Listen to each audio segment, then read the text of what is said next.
You're listening to Food Tech Talk, supply chain insights from farm to fork, a podcast discussing the latest trends and technology in the food and supplement industries, featuring conversations with regulatory experts, quality and safety champions, and thought leaders across the industry. I'm your host, Lydia Adams. Let's jump right in. Welcome to another episode of Food Tech Talk. Today, we're delighted to welcome Phoebe Lapine, a chef, freelance writer, culinary instructor, and the creative force behind the blog Feed Me Phoebe. She's the author of The Wellness Project, a book that chronicles her journey to manage an autoimmune disease through sustainable lifestyle changes.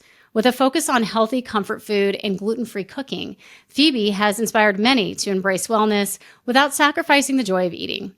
Her work combines her culinary expertise with a passion for holistic health, making her a unique voice in the wellness community. Welcome to the show, Phoebe. Thanks for having me. We're excited to talk to you today. And to kind of start us off, I'd love it if you could share a little bit about your personal journey and how you transitioned from being a chef and culinary instructor to really becoming an advocate for healthy eating. Yeah, so ironically, my food trajectory and my health journey started at the exact same time, but it took a few years for them to dovetail and really combine and have an impact. But I was diagnosed with an autoimmune disease called Hashimoto's thyroiditis when I was 22. It's very common for women, especially in their 20s, to get this diagnosis. Although I think it is rare for people to just get it right off the back from their regular doctor. A lot of women, kind of bounce around between practitioners looking for answers and don't necessarily get the autoimmune diagnosis confirmed. So I was really lucky on the one hand. On the other hand, I was kind of young and naive and had just quit my corporate job in hopes of pursuing this full-time career in food. I just got my first cookbook deal and was about to go out on the road promoting that. And I was deeply jarred by being told that I need to be on medication for the rest of my life. So I just pretended like the conversation never happened and went on living my life. So that was kind of the time when I really wound my way down health mountain, as I say. And it wasn't that I wasn't having any symptoms at the get-go. I think I just didn't really know what a thyroid was, what a thyroid did, the nature of autoimmune disease. And that part wasn't really explained to me in the doctor's office. So I kind of had to hit my rock bottom, which included just debilitating fatigue and the occupational hazard of, having a stomach ache after every time I ate. My hair was falling out. My skin was a mess, which ultimately, the vanity side of things really spurred me to start investigating further and pursue a more holistic approach and point of view in terms of other practitioners. And the first thing I did was I removed gluten from my diet. And again, that was very scary. I had just published my cookbook and I could no longer eat like 75% of the recipes in it.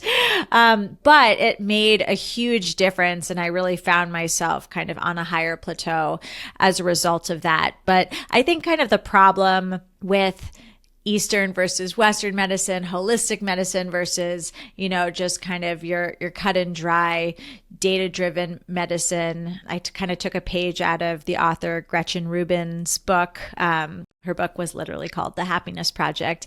And I kind of designed a curriculum for myself that took a whole year and involved trying on a lot of different lifestyle changes for size. And it wasn't a perfectionist mission. I really wanted to see what was worth my time, money, and energy in hopes of kind of by the end of the year, not only, improving my thyroid numbers, but really just getting a clear picture on what I needed to do going forward to feel well.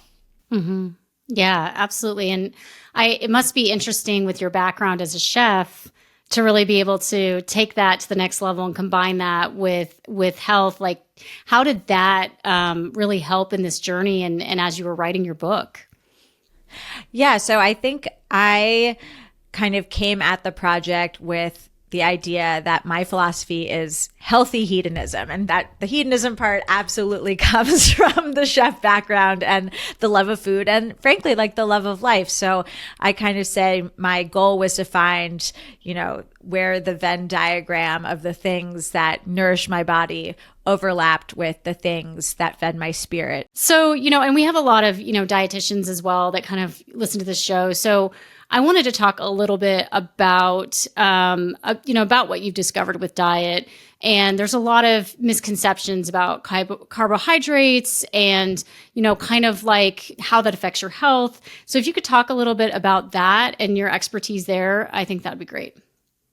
Yeah. So the book that I just came out with is called Carbivore, and it was really inspired by the health experiences I've had. One of those was getting a diagnosis for small intestinal bacterial overgrowth, or SIBO, and that was actually the subject of my last book, SIBO Made Simple. So I felt like there was a lot of confusion once you started to wade into those waters about whether carbohydrates could help or hurt, and on even much more of a micro scale than necessarily kind of the way we talk about carbs in popular diet culture, which is kind of conflating the word carb with starch. So, pasta, potatoes, bread, and whatnot. When in fact, carbohydrates are a macronutrient that include all plant life on Earth. So if you were actually to go carb-free or carbohydrate-free, I personally think you would be exponentially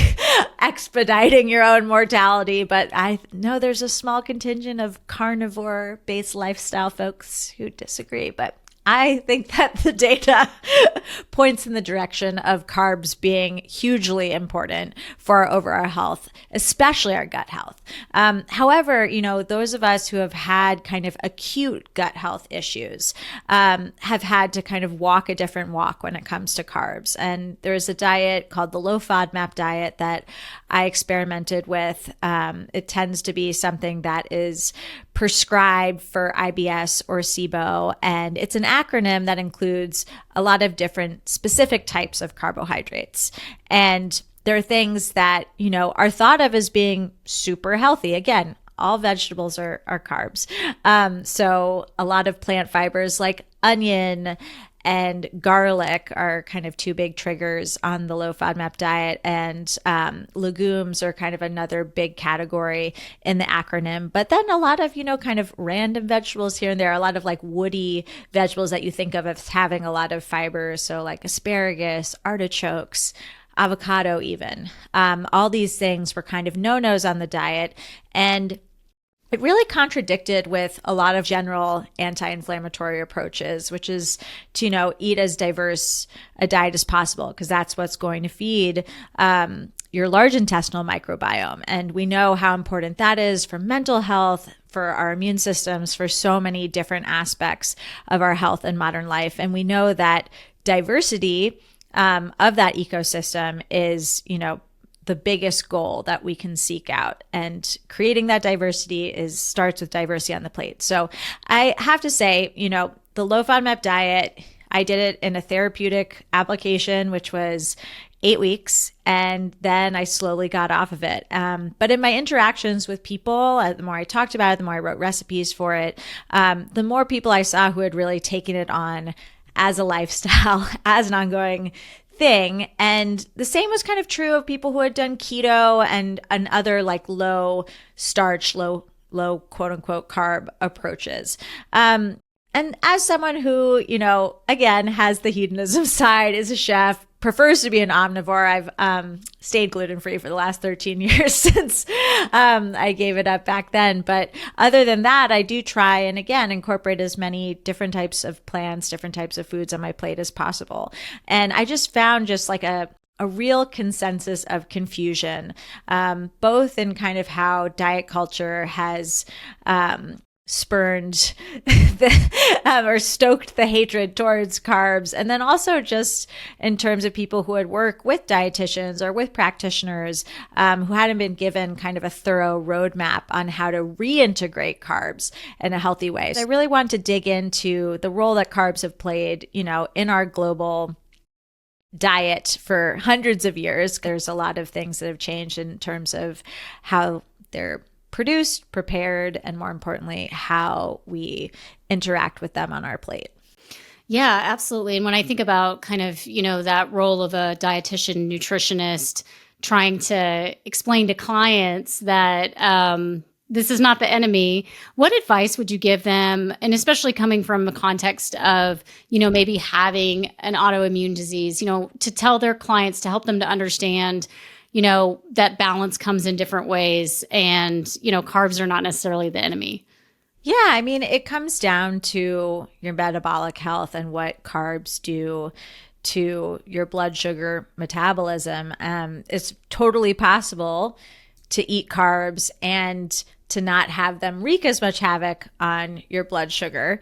It's also possible to not eat carbs and still have blood sugar issues. It really boils down to the individual. And I hope, it becomes a little bit more commonplace for people to have the tools to kind of, whether it be a continuous glucose monitor or what have you, to really see what their individual carb tolerance. Anytime we use our muscles, that requires a lot of energy, and we need, some glucose available for that. So that's just a good example of how, even if you're eating perfectly, quote unquote, if you are highly stressed about what you're eating or just living a highly stressed out life, you're already, again, like that plateau for tolerance of various foods is going to be, not as optimal as someone who maybe ate more carbs and was really relaxed.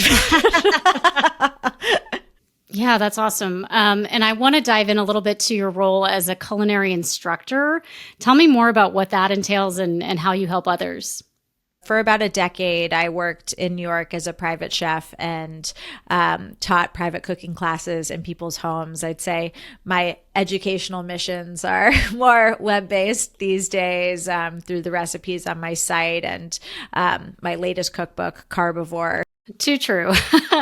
And you mentioned in your books, creating recipes and having the cookbooks. How do you really go through that process of deciding what would go into a recipe and, beyond just, is this going to taste good? Is this going to go well? And then how that affects overall health and nutrients and nutrition. I personally love crafting recipes for dietary constraints. I find it to be a real challenge as a chef. And I think of it as a chef and not necessarily the way some nutritionists and dietitians do, who are trained to kind of think about macros or, different nutrients as kind of a math problem. I come at it from the other angle of like, I want to create the most flavorful, the easiest, just the most nourishing weeknight meal that there is. So, I think my point of view as a chef has always been to, leverage vegetables as much as possible, to kind of balance the macronutrients in a way that you don't have too much animal protein, you don't have too many carbs, like, hopefully as many vegetables as possible while still making it feel comforting. So that has always been the case. Carried through to, low FODMAP life. If your gut can handle them, I mean, seeds and nuts are just, the perfect, I think, source of healthy fat, protein, and fiber all in one tiny package. And if you use the right seasonings and prepare them properly, they can just add such great texture to a dish. We see it again. You can just look to different global cuisines to see examples of some of these things in action. So there's like gamasio, this sesame seed salt mix that you see in Japanese cooking, za'atar, like so many different, each culture kind of has their own carb companions when you start to look at them a little closer. Even pesto in Italy.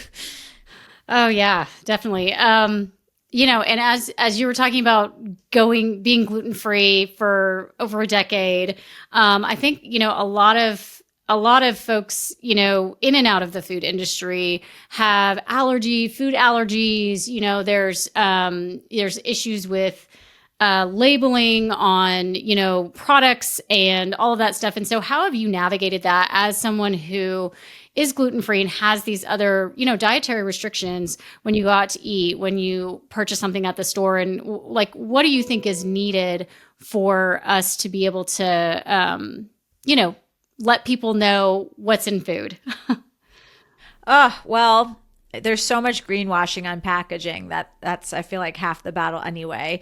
Unfortunately, like the onus is always going to be on you, the customer, to kind of turn a package around and look at the ingredient list to see how many grams of sugar is in something, to see how many types of sugar is in something as it falls on the ingredient list. I mean, I think sugar is kind of the big supervillain of the century.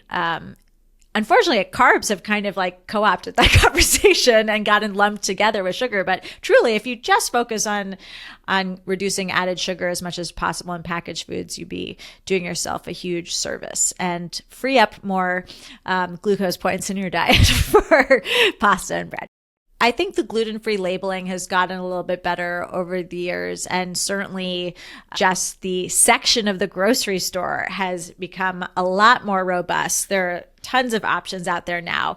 But again, like there's kind of, a pro and con to that. A lot of gluten-free products are pretty junky in their own way. You turn over the package and you see instead of 2 ingredients, you have like 12, and there are a lot of stabilizers and whatnot. So I think it's just about striking the balance with those products and kind of feeding your cravings, and then making sure that, if you're someone who is, just like sensitive to gluten, but not necessarily celiac, to kind of question yourself and say, if I bought a sourdough bread from the farmer's market, a true sourdough, would that be a better choice than buying a gluten-free bread with 12 different ingredients from the supermarket? If I could tolerate the former, I would completely agree that that's a healthier choice, by and large. Just thinking about how something is prepared, not just what's in it.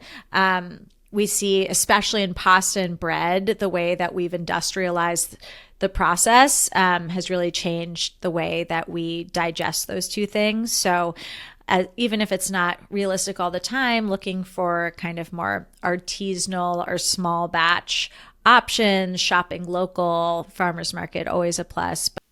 Love that. All right. So just a couple more questions to kind of close us out. So, reflecting on your journey and you've made several pivots in your career, what advice would you have for maybe someone who's starting off as a chef or within the food industry, and how they can find their fit in this industry? I mean, unfortunately, it's always going to boil down to your point of view, your experiences in life, what's meaningful to you in terms of taste memories. Like for me, it'll always tie back to childhood favorites. But, my experience may be very different from someone who came to a culinary career having grown up in a family that didn't cook at all. There's there are different paths to the desire to get in the kitchen and cook. But, I think it's true with any art form. You have to focus on not necessarily who you're pleasing. And that can be hard in a service industry where you have clients. I know I had a lot that shaped what I was cooking on a daily basis, but I think it always comes back to what's meaningful for you, what's delicious to you, what you love. That can really shape kind of your culinary personality. I love that. Yeah. And then looking into the future, what are some new things coming up, innovations, technology, experiences that you're excited about in terms of food and nutrition and wellness? I have been kind of encouraged by what's happened with long COVID in terms of hope for the autoimmune population, finding more answers and getting more research dollars and being able to kind of tackle a lot of diseases that are more alike than different, but don't necessarily have kind of an aggregated donation pool in the same way that cancer does. And so I think I'm hopeful for the funding that's gone into long COVID. But yeah, I think it's an exciting area of research. And yeah, I think I'm just optimistic for the first time that there's going to be a lot of change on the horizon and a lot of development for anyone with autoimmune disease. So lastly, how can people follow you? Where can they buy your books? How do we get more info? Yes. So you can find me at my website, feedmephoebe.com. I have a ton of free resources, including a lot of recipes, a lot in the low FODMAP camp. Everything is gluten-free. And then I'm always doing new things on Instagram at Phoebe Lapine. And then if you're interested in Carbivore, you can find it wherever books are sold, but you can also go directly to carbivorecookbook.com, and there are links to all sorts of places. Fantastic. Well, thank you so much, Phoebe, for joining us. I really appreciate your time, and I know our listeners do too. Thank you. Thank you for joining us for another bite-sized nugget of food tech talk, supply chain insights from farm to fork. To learn more about Trustwell and its technology platform that connects product formulation, nutrition analysis, and compliant labeling with traceability, recall readiness, and supply chain transparency, please visit www.trustwell.com. Thanks for listening.